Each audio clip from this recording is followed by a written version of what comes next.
एक दिन सफल होगे तुम अगर मान लो ये बात। दुनिया में है कई तोते लेकिन बनना है तुम्हें बाज। एक तोता हमेशा बात करता हुआ मिलता है, लेकिन क्या उसे ऊंचाइयों पर उड़ते देखा है?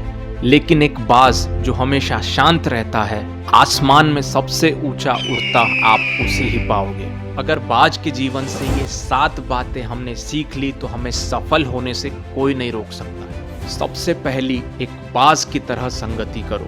जब भी एक बाज को आसमान की ऊंचाइयों पर देखा है, क्या उसके साथ में किसी चिड़िया या किसी और पक्षी को देखा है? या तो बाज हमेशा अकेला उड़ता मिलेगा या एक बाज के साथ में हमेशा बाज मिलेगा। अगर तुमने भी अपने जीवन में उन छोटी सोच वाले लोगों से दूरी बना ली तो तुम्हें ऊंचा उड़ने से कोई नहीं रोक सकता। दूसरी बात, एक बाज के जैसा नजरिया बनाओ। एक बाज की नजर 5 किलोमीटर दूर तक देख सकती है, लेकिन उस 5 किलोमीटर में क्या कोई अड़चने नहीं रहती? लेकिन बाज की नजर सिर्फ और सिर्फ उसके शिकार पर रहती है, चाहे कितनी भी अड़चने हो। तो तुम भी बाज की तरह ऐसा ही नजरिया बनाओ, जहां पर तुम्हारा ध्यान एकाग्र हो सिर्फ तुम्हारे लक्ष्य पर और कोई अड़चन तुम्हें ना दिखे। तीसरी बात, एक बाज की तरह निडर बनो। बाज कभी भी ये नहीं देखता है कि उसका शिकार आकार में कितना बड़ा है, कितना शक्तिशाली है। वो एक बार निश्चय कर लेता है कि इसे अपना शिकार बनाना है और उसे अपना शिकार बना करके रहता है, चाहे जो हो जाए।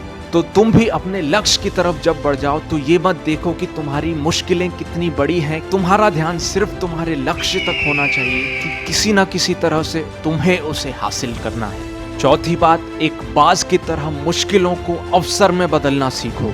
जब कभी भी तूफान आता है तो दूसरे जीव और जानवर अपने घोंसले या बिल में छुप जाते हैं, लेकिन एक बाज एक ऐसी उड़ान भरने के लिए निकलता है जिसे देखकर सब दंग रह जाते हैं। बाज इन तूफानी हवाओं का इस्तेमाल करता है अपने पंखों को आराम देने के लिए, और इन तूफानी हवाओं की वजह से वो लंबे समय तक हवा में तैर पाता है। तो जब कभी भी तुम्हारी जीवन में भी मुश्किलें आए तो ये सोचो कि इन मुश्किलों का इस्तेमाल कैसे करके सफलता को पाया जा सकता है, क्योंकि मुश्किलें ही वो सीढ़ी हैं जिन पर चढ़ के आपको सफलता मिल सकती है। पांचवी बात, एक बाज की तरह आज में जीना सीखो। एक बाज कभी भी मरा हुआ शिकार नहीं खाता है, वो अपना शिकार खुद करता है और खुद उसे खाता है।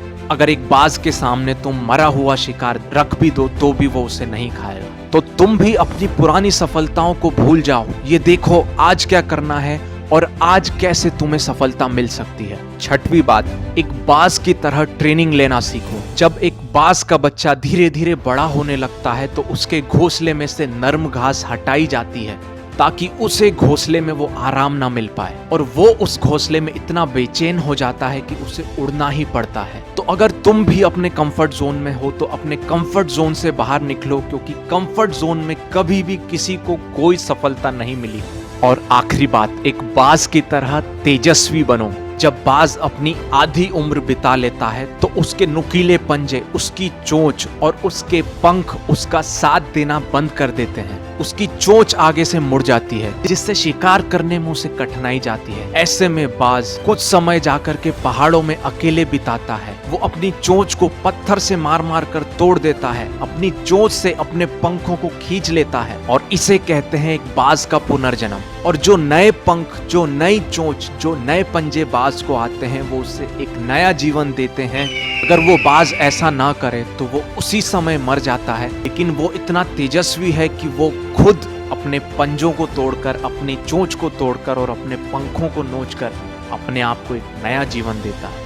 तो तुम भी अपने जीवन से ऐसी बातों को, ऐसी चीजों को उखाड़ के फेंक दो जो तुम्हारे जीवन में कोई वैल्यू ऐड नहीं कर रही हैं और जो सिर्फ और सिर्फ तुम्हारे लिए एक बोझ है। अगर ऐसा ही लॉजिकल मोटिवेशन देखते रहना चाहते हो तो इस चैनल को सब्सक्राइब कर लो और अपनी संगत को रंगत देने के लिए उनसे भी ये वीडियो को शेयर करो।